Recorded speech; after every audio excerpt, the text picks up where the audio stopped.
Revolving credit at saka installment credit o installment loan. So, yung revolving credit, yun yung walang fixed amount.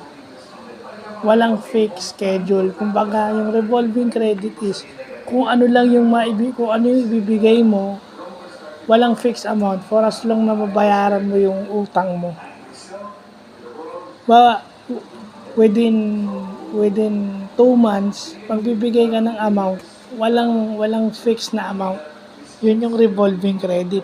Pag sinabi mong installment credit o installment loan, yun yung specific yung amount na babayaran mo. Depende dun sa time na kung kailan kailangan mo siyang bayaran. Doon sa mga 3 gives, 4 gives, yan, installment loan ang tawag dyan. Magbabayad ka ng 1,000 every quincenas, 3 gives.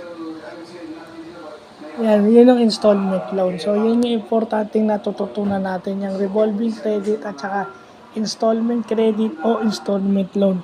Napaka-importanteng malaman natin yan. No? Hindi lang sa credit card yan, kahit dun sa mga utang sa mga Bombay, yan. Installment credit pala ang tawag dun sa mga Bombay. Pag nangungutang ka sa Bombay, yan pala yan. So, yun lang po.